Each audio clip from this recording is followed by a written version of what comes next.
tanto do que a cultura, não é? Comecei contigo aqui, rapidamente. Vem o Renascimento. Eu havia te falado alguma coisa do Renascimento, sim ou não? Nada, né? Olha aqui.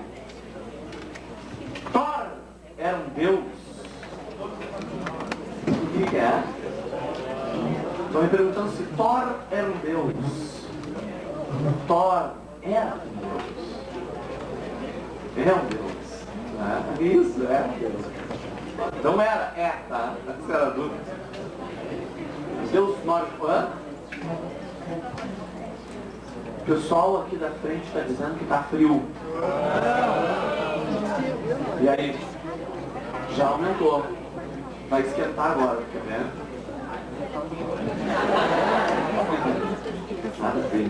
Vamos lá! Vamos lá!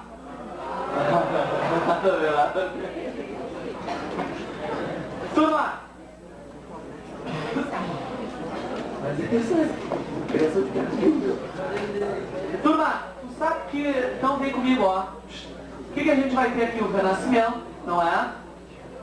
Na Idade Moderna, a gente vai ter na política a formação dos Estados Nacionais. É ou não é?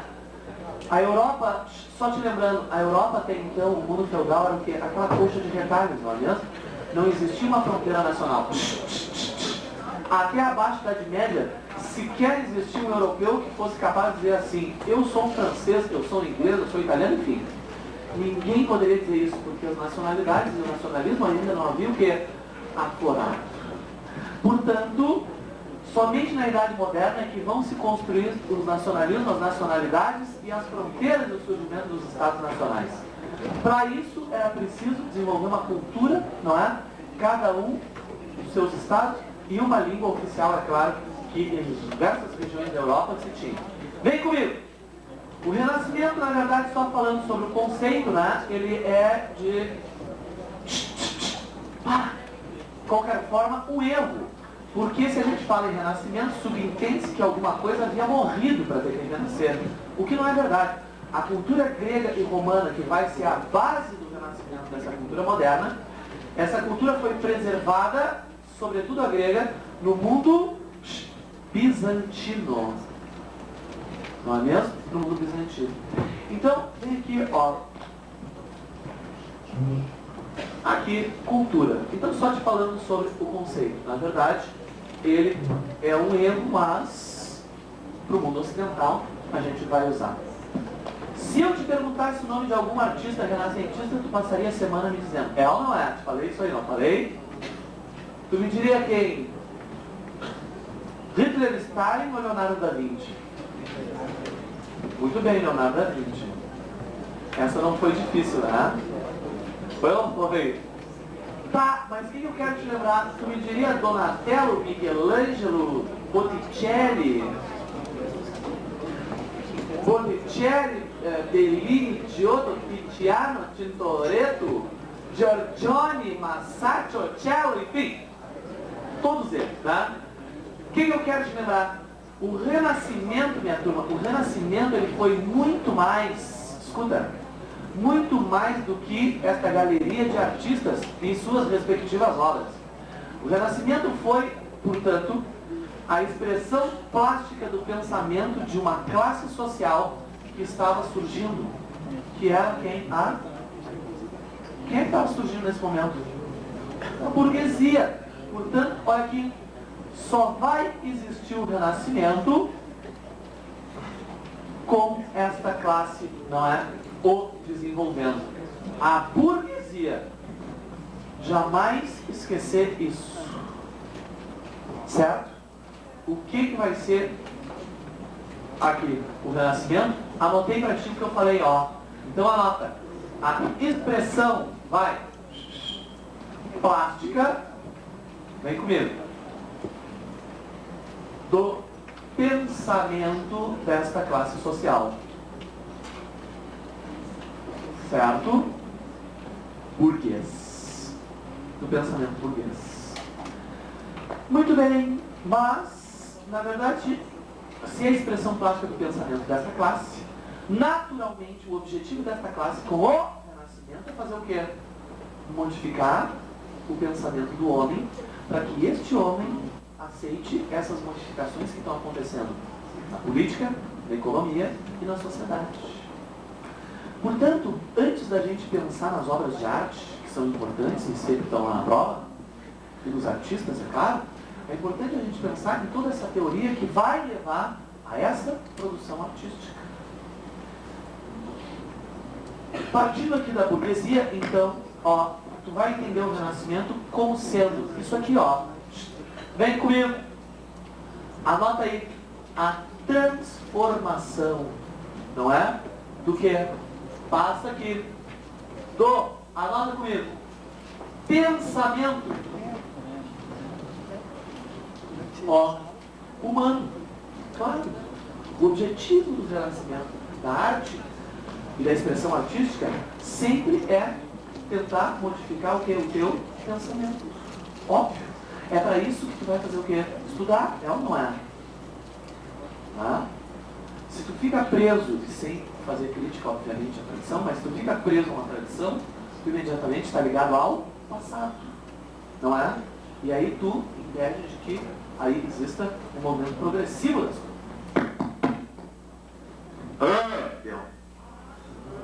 O movimento progressivo, tu fica preso à tradição, não é? E a arte, e o estudo, e a ciência estão justamente buscando aí o avanço, não é isso? Então vem comigo.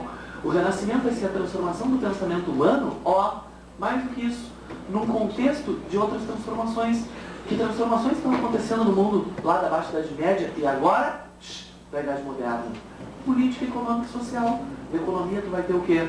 Toda a abertura de um outro mundo, não é? Que será aí a América, enfim. Vem comigo. Então a transformação do pensamento humano num contexto... Nossa, que lindo ficou isso, ficou tão... Para! Ficou toda equalizada a voz, nossa, ficou com voz de... Não, transformação do pensamento, tu vê só aí, num contexto, anota aí, contexto e, vai, transformação, olha aqui, para, transformação, anota, política, que mais? Econômica, não é? Ó, econômica e, claro, social. Está tudo se modificando após as cruzadas, após a Guerra dos 100 anos, né? Principalmente após as cruzadas. Criaturas, no mundo medieval, pensa comigo aqui uma coisa. No mundo medieval, tá? No mundo medieval, a cultura, a ideologia da igreja não vai predominar? Vai ou não vai? Vai ou não vai? Vai ou não vai? Vai, perfeito. Então olha aqui, ó. Aquela cultura medieval vai ter no centro de tudo quem? Deus, não é? Então vou pôr aqui, ó.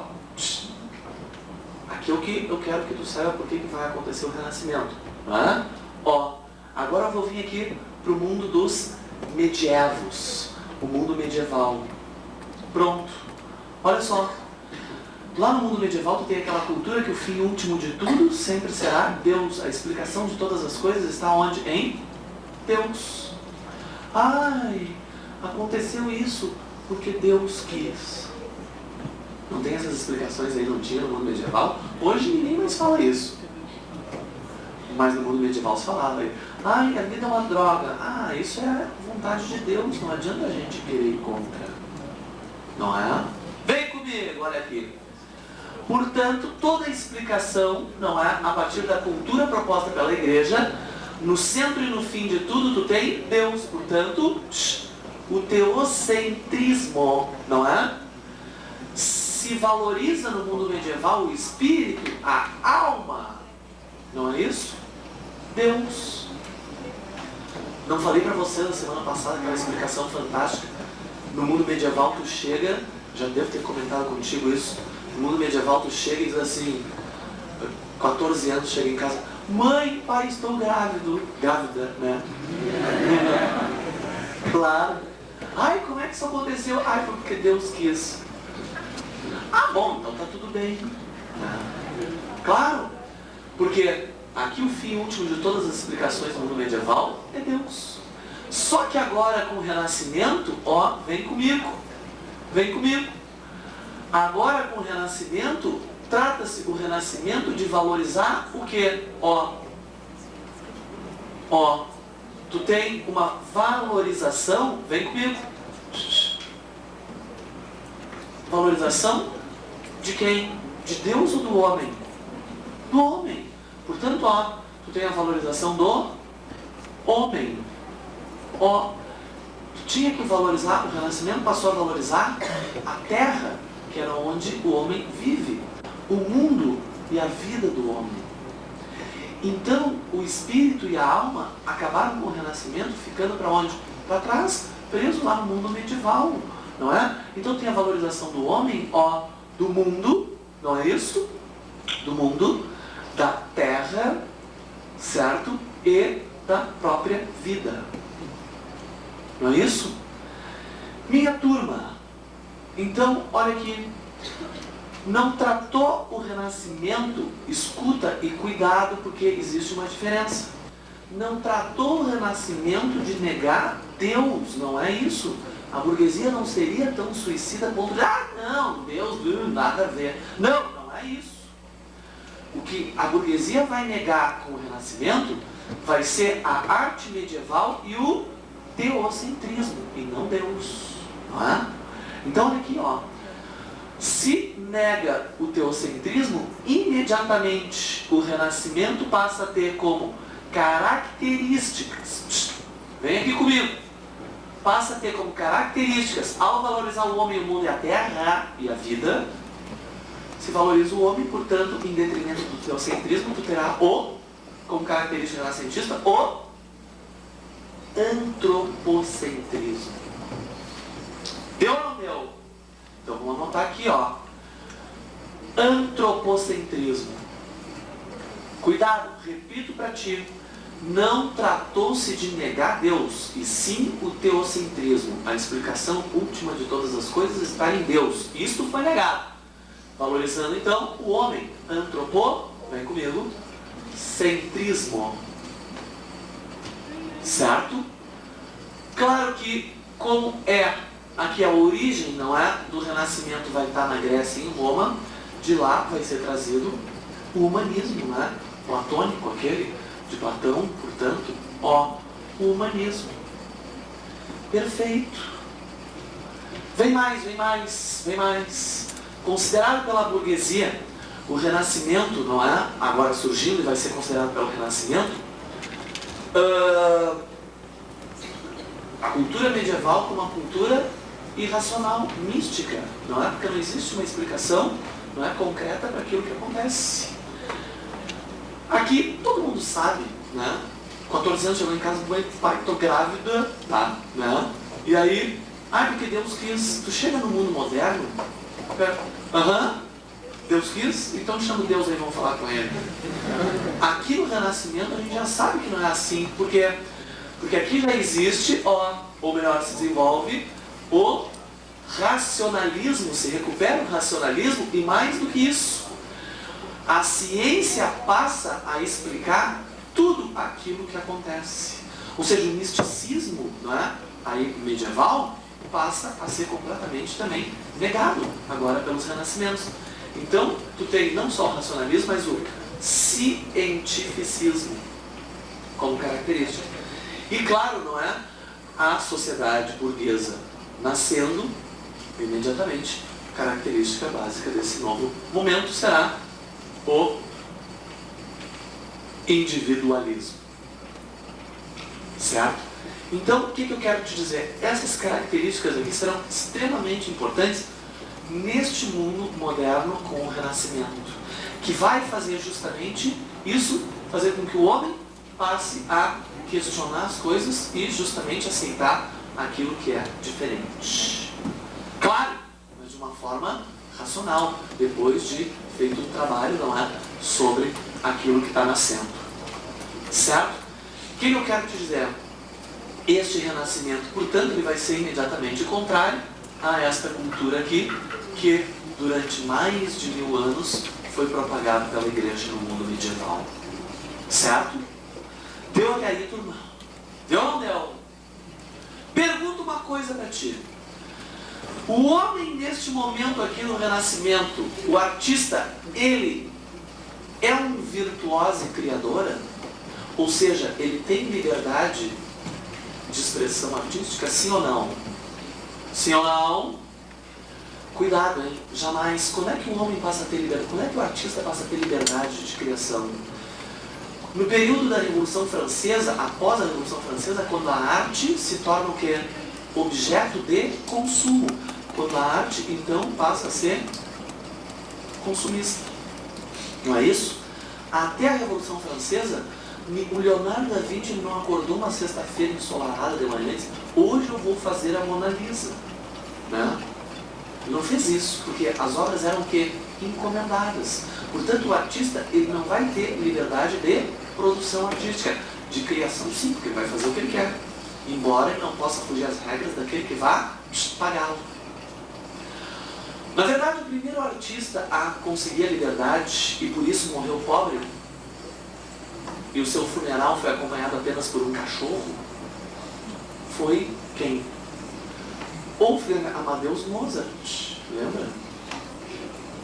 Morto que dia 5 de dezembro de 1791, quando, a 1h35 da madrugada, pobre, ele morreu. É ou não é? Pior que é verdade. Tudo isso. Foi acompanhado somente por um cachorro. Agora, por que não teve? Né? Ai, mas eu fui... Aí tu tá pensando assim, quando eu fui lá no Père Lachaise, aquele cemitério francês gigantesco, que a gente tem que ficar 80 dias lá dentro para conhecê-lo todo, eu vi o túmulo do Mozart. Ele não foi em bala comum, ele está lá. Não, lá está o túmulo, perfeito. Mas o Mozart ninguém sabe onde anda. Né? Então o que aconteceu? Justamente por desafiar as cortes, é que ele acabou morrendo pobre. Foi o primeiro homem, então, a lutar contra isso que acontecia sempre na história da arte. O exercício do mecenato, não é? Então, olha aqui, ó. Se tu não tem liberdade artística aqui no Renascimento, portanto, anota aí que o artista não tem liberdade. Vou pôr aqui para ti. Ó. Não é?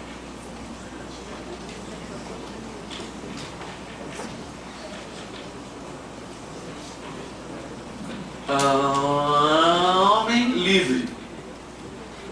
Certo? Para produção, exercer, não é mesmo, a produção artística.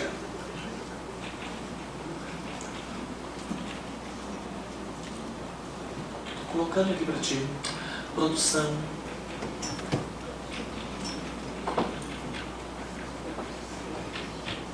Não existia isso. Ele estava submetido aqui ao aquilo que tu chama de mecenato. Famílias burguesas e a própria igreja serão mecenas ou mecenas. O mecenato, não é isso? Que é o que? O patrocínio da produção artística. Só existe produção artística porque alguém paga, alguém encomenda de um artista isso. Na música, se a gente for para a música, a gente vai ter Haydn. Haydn todo dia acordava, ia até o conde de Esterházy e dizia o seguinte: o que tu quer ouvir no café da manhã, meu rei? E ele: eu quero ouvir hoje uma sinfonia. Aí o Haydn ia lá, junto com os outros músicos da corte, compunha uma sinfonia, e enquanto o rei estava tomando café, ele tocava.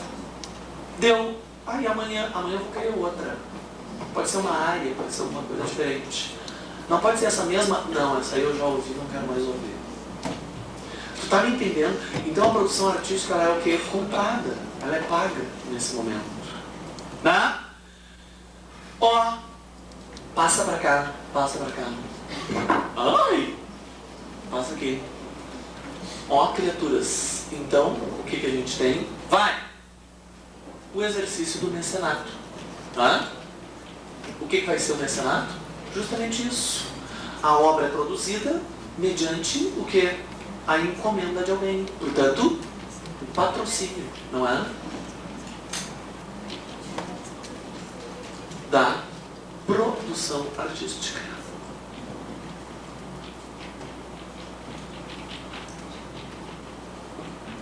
E aí a gente falava hoje não, semana passada a gente falava o seguinte, que com a liberdade artística a arte entrou bem em decadência, né? Hoje se faz qualquer coisa, qualquer um se diz, eu sou artista, aí eu faço isso, pronto, virou uma obra de arte. Não falei pra vocês, mas frequento de vez em quando galerias de obra de arte, tem cada coisa que dói na alma, né? Um dia eu entrei lá na Casa de Cultura e tinha caixas de ovos espalhadas pelo chão. Eu disse, nossa, que coisa, imagina, vem alguém de fora visitar. Juntei as caixas, botei no lixo. O que aconteceu? Quase fui preso. Porque sabia eu que aquilo era uma obra de arte. Caixa de avipau ainda escrita. Que coisa séria. Ai, tu tá louco, ignorante. Eu tô com ela aí, não. Quem? Colocou uma obra na Bienal, um guri de 21 anos. Vou traduzindo. Entrou usando uma bermuda. E aí? Não viu a arte ou não viu que era ele?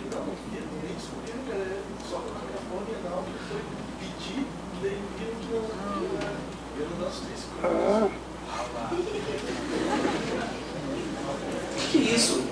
Que palavra é essa que tu usou? Que eu me recuso a repeti-la. Bom, é Bienal, né? Tem cada coisa. Não, mas a arte tá complicada, sobretudo a música. Qualquer um grava CD, né? Não saiu um CD chamado aí As Preferidas do Bambam? Para que vocês não viram. Saiu? Não. Eu tenho. Claro. Saiu semana passada, tá aí agora. Né? Fantástico, viu? Hoje qualquer chinelão grava CD, cara. Vamos lá. A música é terrível. Qualquer um de nós é artista. Se tu resolver um dia ser artista, pronto, já é. Não precisa fazer uma coisa muito qualificada, tu já é um artista. Todos já nascem artistas hoje. Tá? Perfeito. Vem comigo. E o que levou a todos a serem artistas? A liberdade artística, né? O que eu não sou contra, bem pelo contrário, sou super a favor das virtuosas, mas existe arte, né? E tá, vamos lá. Patrocínio da produção artística. Turma, exercício então do mecenato. Algumas famílias, como a família Medici na Itália, extremamente rica família, não é mesmo? Que vai ter um profundo aí patrocínio a essa produção artística. A igreja não ficou de fora. Papas como Leão X e Júlio II serão profundos mecenas. Sob o poder de Júlio II, Michelangelo, não é mesmo? Acabou ficando preso à igreja para produzir aí algumas de suas mais importantes, bonitas e valiosas, não é?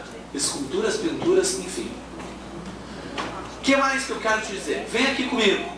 Quando tu pegar uma prova aí for sobre Renascimento, cuidado e muito cuidado. Pelo seguinte, pode ser uma questão sobre a pintura renascentista. Não é? A pintura renascentista tem algumas características. O objetivo da pintura sempre foi o quê? Tentar mostrar ao homem aquela sociedade que estava nascendo. Portanto, terá algumas características extremamente importantes. Não é? Vou pôr aqui, Então, tá ligado sempre a quê? Ao desenvolvimento e à tentativa de modificar a cabeça do homem, alertando para essa sociedade que a burguesia buscava. Entre as características da pintura, e depois, se vocês quiserem, posso reproduzir algumas aqui. Sim, claro que sim.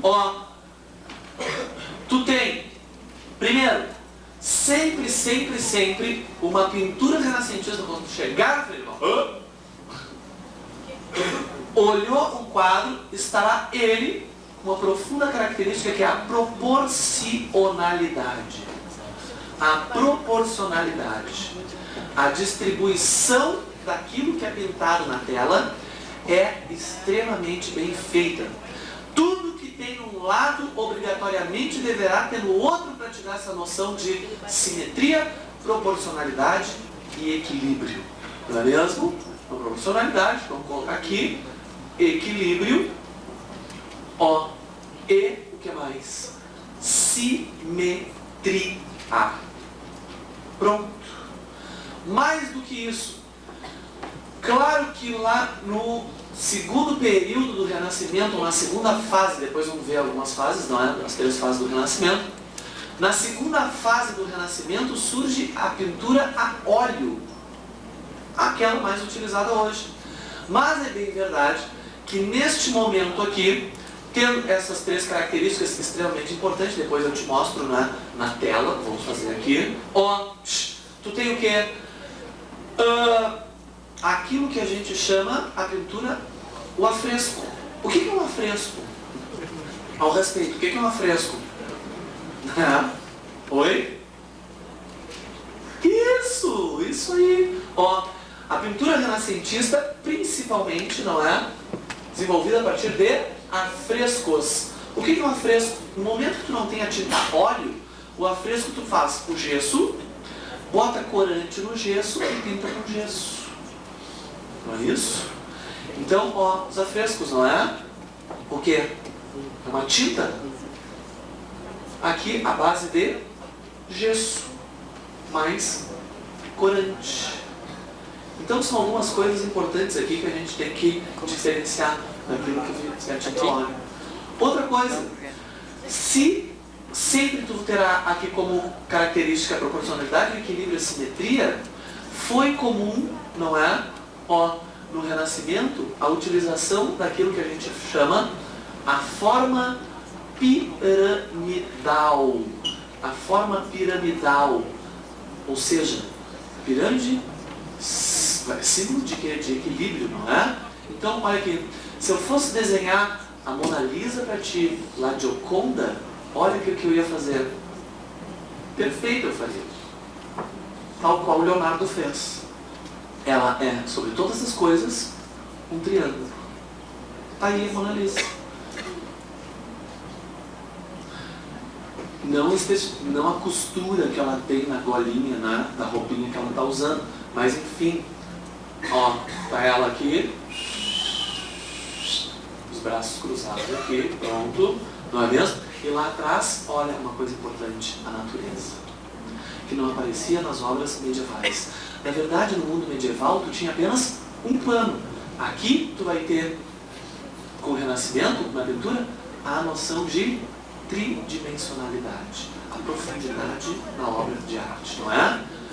Certo? Então, a forma piramidal. Mais do que isso, ó minha turma, mais do que isso, tu tem o quê? Uma técnica que tu chama, ó, esfumato. Esfumato. Na verdade, no Renascimento também tu não vai ter aquele traço reto, aquele traço forte, não é? Renascentista. Ou melhor, da pintura. Aqui tu tem o esfumato, que é o quê? Uma pincelada. Não precisa, porém, ela é, ó, como se tu acordasse num dia, não é, aí de neblina, e enxergasse somente o contorno dos prédios. Na verdade, o Renascimento vai usar uma técnica dessa, de pintura, que é diferente daquilo que virá. Né? O esfumato, seguido, aparece questão perguntando para ti sobre o esfumato. A tela que mais vai apresentar, quem vai desenvolver a técnica de esfumato? O Leonardo da Vinci, sobretudo aí na Mona Lisa. Tá? Perfeito? Vem comigo. Claro, o tom não é o tom apastelado, a tinta completamente não vai ferir teus olhos, não é? Portanto, o tom apastelado, aquelas cores bem aí tranquilas, certo? Vem comigo. Ali tu tem a pintura. E agora, olha aqui, na escultura. A escultura também vai haver o quê? Uma diferença, não é? Na escultura tu tem a valorização do homem. É ou não é? Turma, tu quer ver uma coisa? Olha pra mim. Olha pra mim. O Renascimento começa a pintar e a esculpir o que até então não se fazia. Corpos nus. Por quê? trata-se de valorizar o homem, portanto, o homem, tão pouco quanto aquele homem que era pintado no mundo medieval, que era uma coisa completamente fora da humanidade, sem forma nenhuma, porque o que está em jogo no mundo medieval é justamente o que quer representar a obra. Aqui não, aqui se quer valorizar o homem, tanto na pintura, né, em direção a uma nova sociedade, como na escultura. Portanto, os corpos são o quê? Perfeitos. Michelangelo, né? Miguel, que a gente sabe, Michelangelo e Leonardo foram, antes de tudo, cientistas. Abriam corpos, dissecavam corpos para quê? Para poder ver como é que funcionava por dentro as inserções musculares para eles reproduzirem suas obras. Não é isso? Então a escultura, ó, tu tem uma profunda valorização do homem. E aí, para valorizar o homem, cuidado, embora seja o mesmo movimento artístico, as características da escultura são contrárias à da pintura. Não é? Se lá tu tem a proporcionalidade, aqui tu vai ter a desproporcionalidade. Como assim? Já te digo. A desproporcionalidade. Portanto, vai ser a assimetria. A assimetria. E aqui o que? Uma arte fora de equilíbrio, né? Portanto, como característica, desequilíbrio. O que não significa que não seja perfeita, não é? Ou quase perfeita. Vem comigo. Se a gente for dar uma olhada em algumas obras, né, sobretudo na escultura de Michelangelo, que é o melhor exemplo que a gente tem, ou os melhores exemplos que a gente tem com ele, o Davi. Quem foi o Davi historicamente? Quem foi o Davi? Bom, ó, vou te lembrar. O Davi foi o homem que fundou o Estado hebraico, não foi? Lutou contra os filisteus, venceu os filisteus, o mundo, né, hebreu, portanto, foi rei dos hebreus, matou o gigante Golias com uma pedrada no olho, cíclope, né? Golias atirou uma pedra. O que acontece quando tu estiver dando uma olhada, e por isso o aparelho aquele quinta-feira não dá para trazer para cá para te mostrar, enfim, se vocês forem ver o Davi, a mão esquerda dele é gigantesca, ela começa no quadril e vai até o joelho praticamente, porque a pedra foi lançada com a mão. E aí valoriza-se na obra de arte, na escultura, a parte do corpo qual esse homem fez um feito. Então não é. Não interessa saber se ele tivesse matado de outras formas, o que seria maior, não é? Mas o fato é que tu nota a desproporcionalidade justamente aonde? Nessa altura onde está a mão. E outra, na mão, não é nem na outra região aquela, que embora ele esteja nu, não é mesmo? Tá? Então, ó, desequilíbrio, né? Desproporcionalidade. Perfeito. Então, a partir dessas mínimas coisas que a obra de arte passa a ser aí considerada, sobretudo a escultura, como valorização do homem. Turma, vem cá. Só que horas a gente tem aí? Vai bater? Vai ou não vai? Que horas bate? 10h10, ainda falta. Vem cá. Olha aqui pro Celcinho, todos vocês. Olha que coisa linda. Aqui tem uma obra de arte. Passa pra cá. Aqui tem uma obra de arte. Um quadro. Olha só. Proporcionalidade. Olha como é simples. Tu vai usar no Renascimento as colunas, ó, gregas. Certo? Vai usar as colunas gregas.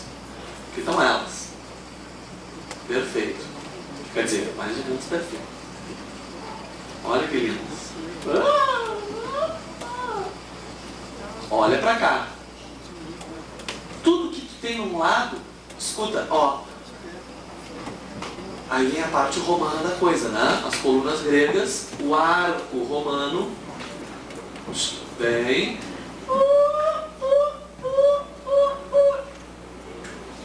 Horrível, para.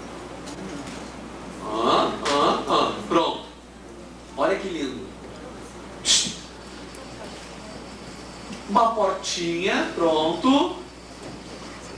Escadinha. Aristóteles, ou melhor, Platão, Aristóteles, seus discípulos, não é? Quem é? O quê? O chão, muito bem, tá aí ele, não é? O que eu quero te lembrar? Olha aqui. Tudo que tu tem numa obra renascentista, por isso, né, a proporcionalidade, o equilíbrio e a simetria. Tudo que tu tem num lado, necessariamente o outro lado deverá estar em equilíbrio. Quando agora nas férias vocês forem à França, Paris, no Museu do Louvre, tu vai fazer o quê? Tu vai levar uma tesoura e recortar uma obra renascentista. E tu vai ver que é como se tu tivesse colocado o quê? Um espelho e refletisse o mesmo quarto. Tudo está em equilíbrio na obra. É ou não é? Portanto, se aqui no lado tu tem uma estrelinha, no outro lado tu terá uma estrelinha. Se tu tem nesse lado uma pombinha, no outro lado tu tem uma pombinha. Se tu tem nesse lado, enfim. Se tu tem o sol num lado, o que tu tem que ter no outro? Me diz? Nada, porque só existe um. Né? Não pode ter outro sol. Tampouco a lua, porque ou é dia ou é noite. Portanto, no meio. Fechou? Tudo sempre, sempre, sempre em equilíbrio aí no mundo renascentista. 300 até 1400. Ah, mas aí a gente ainda está no período medieval. Claro, quem é que te disse que o Renascimento vai nascer na Idade Moderna? Não é? Já com a desestruturação do mundo medieval, o Renascimento vai surgir, não é mesmo? Este período aqui também vai ser chamado, ó, anotei contigo, Era dos Precursores do Renascimento. Precursores do Renascimento. Sobretudo, criaturas, tu tem a literatura.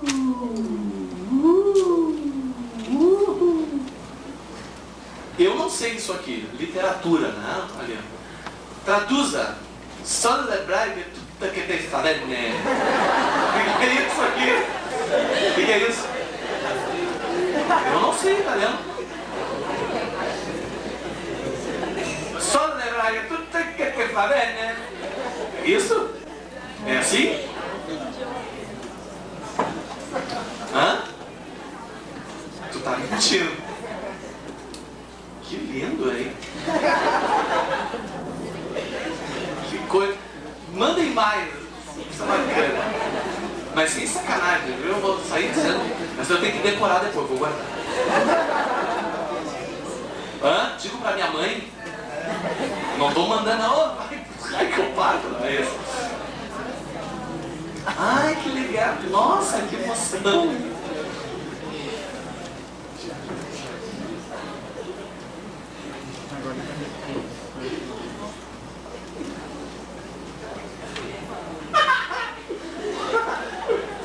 Tá, isso aqui é uma capa, não. Isso aqui depois, tá? Tá bom? Olha o tamanho do negócio. No final. Ah, no final, se você estiver olhando no final, eu dou bombom semana que vem lá. Vem. Passa. Leu bombom não. Era dos precursores. Turma, ó. Literatura. Passa aqui. Literatura. Literatura. Já aprendi, viu? Quê? Ó, também. Ó, me diz aí um nome. Agora vamos para a galeria de artistas. Me diz um nome da literatura renascentista italiana. Vai. Ah, salvou. Já ouviram falar em Dante Alighieri? Um vulto do renascimento na literatura. Olha aqui. Ah, isso é uma curiosidade fantástica. Dante Alighieri. O Alighieri. Oi. Que bárbaro. Que é isso? Que baixaria. Turma, vem comigo. Para. Dante Alighieri. Ó, é importante. Essas questões são as seguintes, ó, que eu estou te falando agora. vai acontecer deles colocarem nome de artistas, numa outra coluna obras, e tu ter que... E tu ter que relacionar os artistas às suas obras, certo? Para aí. Não é mesmo? E aí, responda aí, não é a ordem a alternativa que apresenta a ordem correta de cima para baixo e tal. O que escreveu Dante? A Divina Comédia. Põe aí, mete aí a Divina Comédia. Ó, a Divina A Divina Comédia. Uma vez eu dava aula num colégio, muitos e muitos anos atrás. Não é? Há muitos mesmo. E aí a diretora do colégio, ela era dona ao mesmo tempo e era professora de história, olha só. E ela disse assim pra mim: fica sabendo que eu estou te contratando porque eu sou diretora, porque eu também sou professora de história, eu podia estar dando aula em outro lugar. Como que diz assim, eu estou totalmente desnecessário. Eu disse, tá, tudo bem, né? Mas a coitada era muito burra, muito burra. Olha, ela e a porta ganhava uns 10-0 dela em qualquer resposta, né? Aí ela me perguntou assim, aí era um tempo que eu também dava aula em Caxias, né? Muito tempo atrás. Eu também dava aula em Caxias. Aí eu disse, mas esse dia eu não posso, que é o dia que eu estou em Caxias. Hã? Não posso dizer. Claro, depois eu digo, aí ela disse assim, esse dia eu estou em Caxias. Tu vai em Caxias? Nossa, Caxias é uma cidade tão linda, tem aquela igreja maravilhosa. E eu, tem, né? Sou peregrino. É isso, que tem aquelas pinturas, não é? Muito lindos mesmo, Blocateca, tá. Ela me diz uma coisa, tem aquela praça ali, não tem aquela praça ali? Como é mesmo o nome daquela praça? E eu disse, Dante Alighieri, né? Mas aí ela me disse, tá, e aí, e o Dante? Ele foi prefeito, foi vereador, ele foi para Caxias. Não, eu não estou inventando, isso é sério, é muito sério.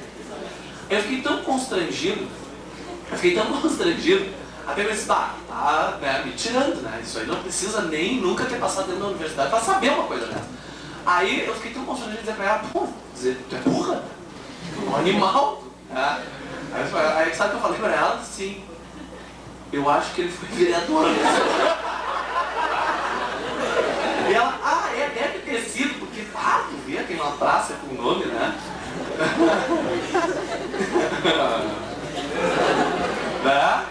Que coisa séria. Tu vê, isso acontece. Vocês vão encontrar coisa. Me machuquei aqui, não sei como. Sério. Outro nome, mas tu acredita nisso? Diretora de um colégio, cara. Imagina que não era. E ela ficou brava comigo pelo seguinte, quando eu fiz. Ela, tu tem que fazer essa ficha aqui. Eu fiz. Aí estava escrito assim, nacionalidade. E eu, né, sublinhei. E ela viu que eu havia sublinhado, assim, isso aqui, e ficou brava comigo. Dei aula 3 dias no colégio, né? Sim, né, não consegui, né? Não, daí eu falei mal dela na sala de aula, que diretora burra a gente tem. E ela ficou sabendo, né? E aí, quem me disse? Me demitiu. Foi fantástico. Foi muito bem.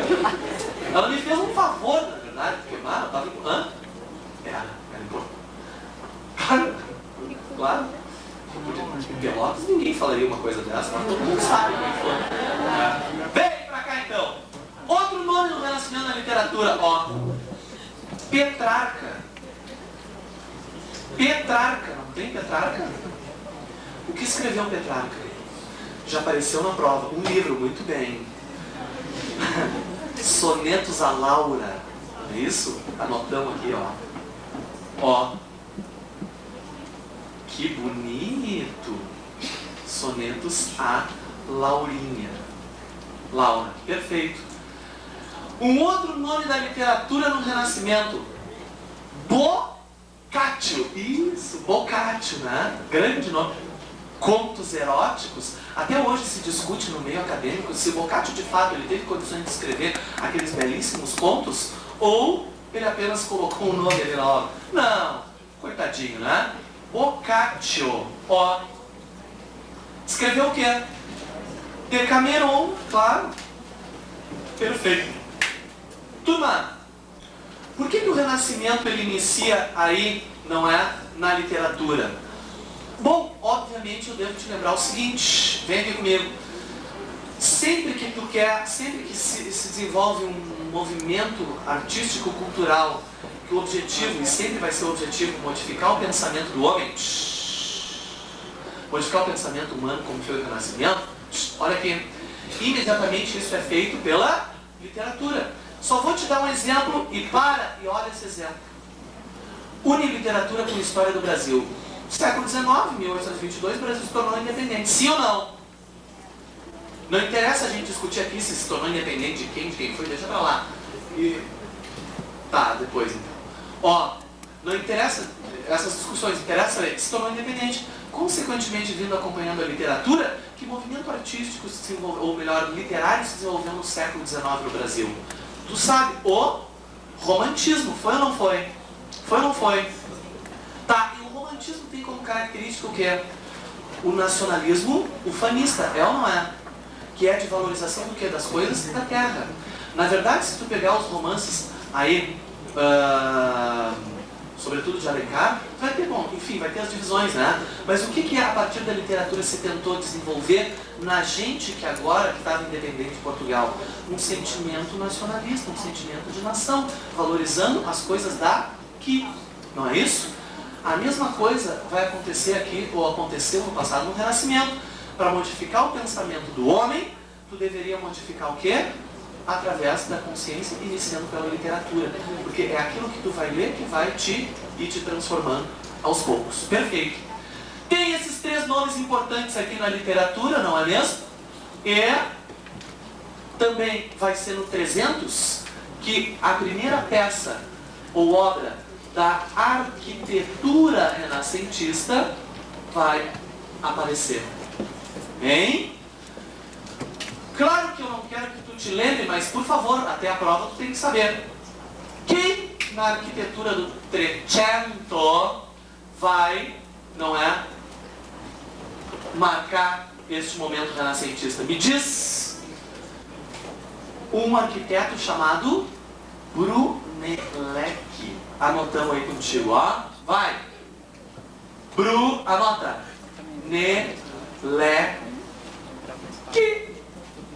Brunelleschi. Turma, te lembro, porque isso aqui são alguns vultos do Renascimento que, sem dúvida nenhuma, aonde tu for fazer vestibular, terá ou uma obra, e aí tem que identificar que obra é e qual é o artista, ou essas colunas com artistas e obras. O que projetou Brunelleschi ainda no período do 300, na era dos precursores do Renascimento? Me diz, vai. Pela primeira vez surgia a arquitetura, a cúpula da Catedral Fiorentina de Florença. O que caracteriza a arquitetura renascentista? O arredondamento, não é mesmo? Agora, portanto, as cúpulas não mais eram projetadas ao céu, como no período medieval, né? As abóbadas, aí em forma de cone, não é mesmo? Se projetando ao céu, e sim agora recebia o arredondamento, perfeito? Então, pus contigo, vai. Cúpula, da Catedral de Florença. Certo, criaturas? Então, cuidado com isso aí, na arquitetura Brunelleschi. No período do 300. Depois tu vai ter como arquiteto também, mais adiante, Michelangelo, né? Bramante, enfim, outros aí também. Vem aqui, isso aqui no 300. Agora, o outro momento. Este aqui é bom de falar em italiano. 400. Como é que tu lê isso aqui em italiano, por favor, alguém? Vou ensinar em italiano. 400! Tem que gritar. Bastante na prova. O máximo que vai fazer é matar 3, 4 coração. 400! 1400 vai até 1500. Por falar em 400 em italiano, me mandaram um recado aqui em italiano também. Então, vou te mostrar. Perdi. Ah, tá aqui. O que é frítola? O que é frítola? Eu tô lendo certo quando eu leio italiano. O que é frítola? É alguma coisa muito feia assim. Fritura! Me faz um ovo frito, é isso? Que legal! Tá melhorando meu dicionário. Até o final da aula de renascimento eu já vou saber tudo. Fritura, então! Vamos lá, depois tem um almoço cheio de frítulas pra gente. Cheio de frituras, não é mesmo? Olha aqui! Hã? Depende. Batata, ovo. Hã?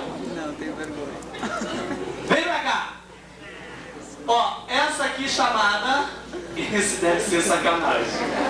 Isso deve ser sacanagem. Fala em breve. Vem comigo. Era dos... Passa aí, ó. Experimentadores do Renascimento. Se lá tu tem a era dos precursores, aqui tu tem a era dos experimentadores. Novas modificações na arte renascentista surgiram. Nossa! Não? Tá louco? Tem um monte de coisa pra falar depois sim, depois. Era dos experimentadores. Turma, vem aqui. Ó, é neste momento, aquilo que a gente falava antes, ó. É neste momento que surgiu, então, a tinta óleo, não é? Óleo. Nesse momento surgiu a tinta óleo. Nesse momento, a noção de tridimensionalidade na obra de arte, a noção de profundidade, não é mesmo? Aí, na obra de arte, vem comigo, ó, vou pôr aqui pra ti. Tridimensionalidade, não é? Se desenvolve aqui na obra de arte.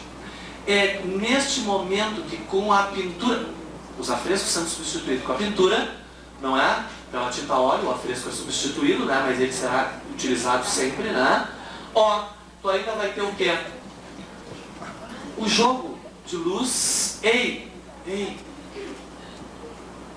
O jogo, não é? Ó, luz e sombra, não é? Claro, aqui vai ter um refinamento total da arte. É nesse momento do Renascimento que aquele modelo artístico medieval vai entrar totalmente em declínio, não é? Porque lá tu não tinha profundidade. Lá tu tinha motivos sempre religiosos. Aqui também vai ter vários, né? Vão ter vários. Lá Cristo está pregado numa cruz no mundo medieval e aquele corpo esquálido, aquela coisa horrível, né? E os demais ali magrelos também. Aqui não. Aqui a mesma reprodução de Cristo na cruz vai ter um corpaço onde os músculos todos estarão aí aparecendo. Olha que lindo. Porque, sobretudo, tu não pode esquecer. Claro que tu não pode esquecer. O Renascimento é, sobretudo, ciência. Não é? Conhecimento. Então, vem comigo. Ó. O Renascimento. Passa pra cá. Que nome tu tem aqui no 400 na pintura? Vou lá pro outro lado, colocar a pintura. O importante nome, seguido, ele está aparecendo em prova de vestibular aí pra ti, e suas obras. Vou apagar. Aqui. Vou apagar o 300. Ok? Anotem este nome aqui. Na pintura, vem comigo. Ó, na pintura do 400, vou escrever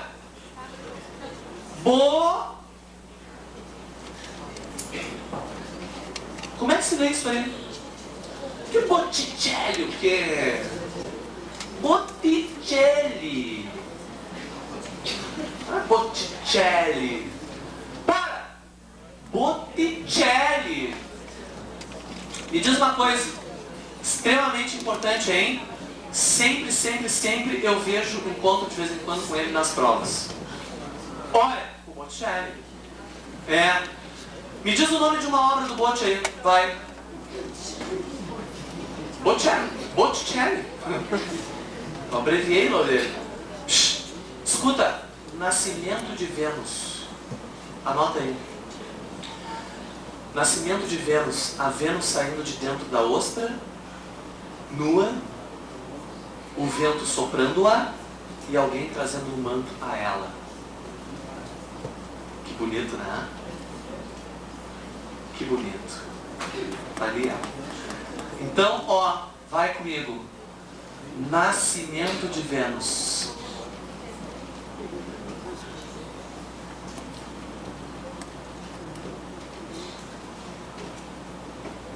Essa é a importância. O Renascimento pinta corpos nus, esculpe corpos nus, até mesmo dentro da igreja, é verdade. Olha só. Não é? Claro que não é uma coisa assim, né? Tu vai entrar na igreja e não. Imagina. Ó, vem aqui. Outro quadro importantíssimo do Botticelli. Também está lá nas provas dele, ó. A Alegoria da Primavera. Alegoria da Primavera. Minha turma. Ou apenas a primavera, como também pode aparecer. Cuidado com essa galeria de artistas, né, que a gente está vendo aí. São extremamente importantes. Na pintura, ainda tu tem, ó, na pintura, fundando uma escola dentro do Renascimento. Olha que lindo. Tu vai ter na pintura este nome aqui, ó, vem, Bellini. O Bellini é bem verdade que ele anda meio sumido. Ih, o Bellini sumiu. Mas não tem problema, né? O Bellini ele fundou um novo estilo de pintura, ou uma escola de pintura renascentista, dentro, né, do Renascimento, que a gente chama Escola de Pintura Veneziana, não é? Que vai usar cores mais fortes, enfim, não é? Vou pôr aqui pra ti, ó. Não pensa que ele vai pegar um baldinho e sair pintando janelas por aí. Não é isso. Para de ver essas coisas, guri. Não, esse aqui eu não vou ler porque isso aqui tem... Não, isso aqui tem cara de ser coisa feia. Depois então. Para! Ó, fundou... Vamos anotar isso aqui. Escola de Pintura, passa aqui.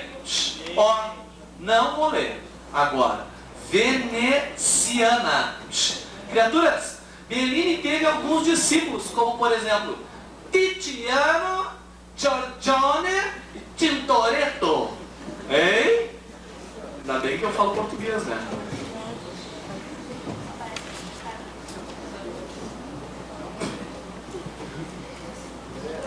Depois, vocês não podem esperar. Vocês não podem esperar. Mas que coisa. Vai. Ó, vem aqui. Vou pôr aqui pra ti, ó. Tiziano. São aí, não é? Giorgione. E Tintoretto. Esses aqui são aqueles que vão desenvolver esse estilo veneziano de pintura, fundado por Bellini. Perfeito. Tiziano, Giorgione e Tintoretto. Perfeito. Até que horas vai a aula aqui, Pedidos? Imagina, fala 10 minutos. Vou tá lendo bilhete, que isso? Não é nada. Os caras estão perguntando ali se eu prefiro, naquele ali, se eu prefiro, como é que é mesmo? Fritura ou linguicinhas assadas? Isso deve ser sacanagem, cara. Só pode ser, tá toda cara, né? Criaturas, olha aqui, ó, passa pra cá. Nestes dois momentos, 300, escuta agora, importante que eu vou dizer. Nesses dois momentos, 300 e 400, o Renascimento existiu somente na Itália. Tá? Então, ó. Pus pra ti. 400, Renascimento, ó. Só na Itália. Só na Itália. Perfeito. Mas é bem verdade que chegava o século XVI. E com ele a terceira fase do Renascimento italiano. Mas foi no século XVI que a Itália vai servir de fonte onde os demais países beberam a vida. Ou seja, foram buscar na Itália a cultura que se espalhou no século XVI por toda a Europa. O Renascimento. Então, veja bem, iniciava agora o terceiro período do Renascimento, que tu chama de... Isso, alguém já leu em italiano aí. Cinquecento! Tu não leu? Quem foi que leu aqui? Cinquecento! Olha aí, ó, viu? Que coisa fantástica. Esse é o melhor de dizer, né? Se bem que o quattrocento é bom também. O cinquecento é bom também. É bom de falar. Cinquecento. Ó, 1500 a 1000 o mais importante período e fase do Renascimento na Itália. Embora estes períodos aqui, 400 e 300, o Renascimento existiu só na Itália. Aqui, na Itália, ó, no 500, tu terá o quê? O auge e o declínio. Fechou? O auge e o declínio do Renascimento. Por que o declínio? Porque tu sabe que na década de 30 vai ter o quê? A Contra-Reforma. E com a Contra-Reforma acaba nascendo a arte barroca. Não é? O barroco é ou não é a arte da Contra-Reforma? É. Porque vai valorizar de novo o espírito e a alma, em detrimento da carne. É ou não é? Vem comigo então. Mas, ao mesmo tempo que tu tem o auge e o declínio, ó, tu tem o renascimento, vem expansão, escuta, para os demais países europeus. Não é? A Itália então vai ser a fonte de tudo, de toda a cultura aí nesse momento. Fechou, minha turma? Só na Itália, os grandes nomes do Renascimento estão aqui. Me diz uma coisa. Leonardo, põe o Léo aí. Põe o Léo aí. Leonardo da Vinci. Cientista, poeta, músico, escultor, arquiteto e pintor. Não é? Pus o nome.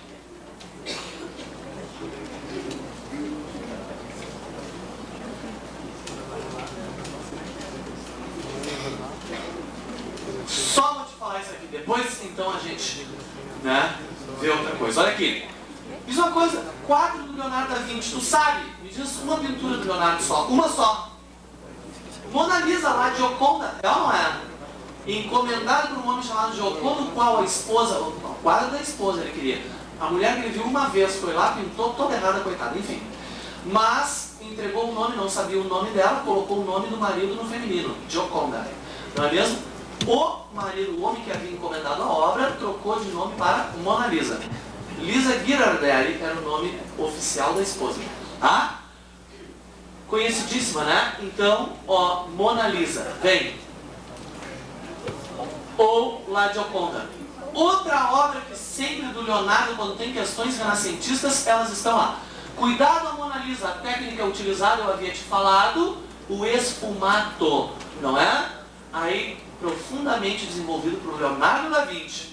Outra obra do Leonardo, todos vocês também sabem, a Santa Ceia, aparece em prova como sendo a última ceia, né? Então, dos dois jeitos ela pode aparecer, Santa Ceia ou a última ceia.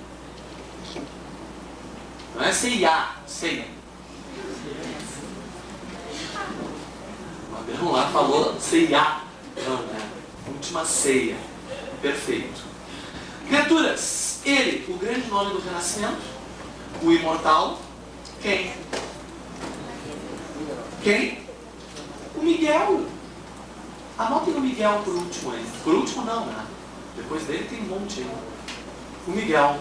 Anota aí o Miguel. Depois eu vou ler isso aqui para vocês, já que vocês querem. Michelangelo! Michelangelo! Olha que lindão! Vem comigo!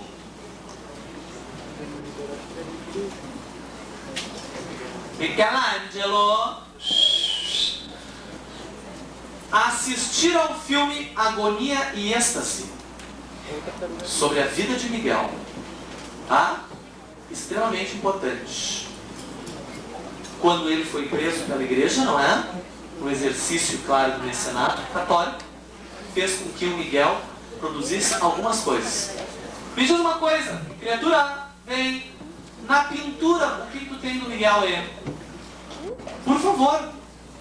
A criação do homem, a criação da mulher, a criação do mundo, o juízo final, ou reduz tudo, né? Chama de um só nome. Afrescos da Capela Sistina. Ó, afrescos da Capela Sistina. Perfeito. Quero te lembrar uma outra coisa de novo. Afresco, pintura com gesso, né? Corante, gesso, afresco. Perfeito. Aqui, na pintura, na pintura, na pintura. Vem comigo. Na escultura do Miguel, o que tu tem? Claro, a Pietà, que tem uma réplica aqui na São Pellegrino, né?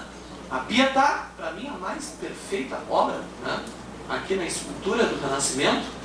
A Pietà, mas além dela, da Pietà, tem quem? Davi e Moisés. Estava conversando com um professor da Universidade Federal do Rio Grande do Sul de História da Arte, chamado ela, não é ele, ela, não é? A professora Maria Amélia, como disse ela. Eles não esculpiam nada. O Leonardo e o Miguel jamais teriam condições de fazer obras como aquelas. Por quê?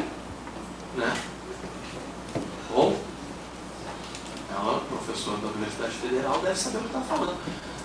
Aí disse o seguinte, porque eles faziam os croquis apenas, os gesseiros montariam as obras, que fariam as obras. Eu disse para ela aí, meio impossível, porque tem um relato, não é, que diz o seguinte, que quando o Michelangelo fez o Moisés, ele atirou o martelinho no joelho dele e disse, parla. E o Moisés ficou quieto, né? Não falou, porque era uma escultura, óbvio, né? E aí perguntaram a ele o seguinte, como é que tu fez tamanha obra de tanta perfeição? Ele disse, eu não fiz. O Moisés sempre esteve dentro daquele bloco. Eu apenas tirei o que tinha em volta dele. Né? Aí ela disse, pois é, isso existiu de fato. Mas não foi ele que fez, foi o gesseiro. Mas não interessa se foi ou não, interessa que obra dele, o Davi e vem comigo, Moisés. Não é mesmo? As grandes obras aí da escultura renascentista de Miguel. Turma, deixa eu ver aqui. Tá, só pra gente então encerrar pra ti aqui, já falando do Miguel e depois rapidamente do Rafael. Claro! Claro! Claro que sim! Claro que sim. Na arquitetura, o Michelangelo, que projeto arquitetônico ele tem?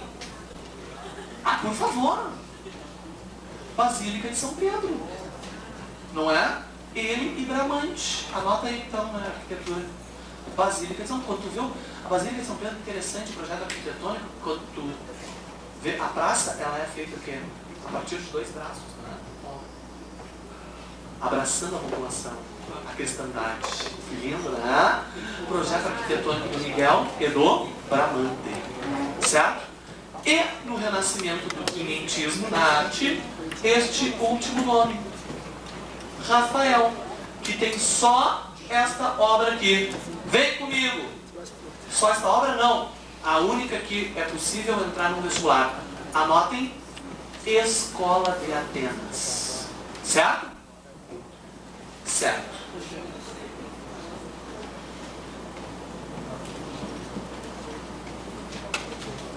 Escola de Atenas.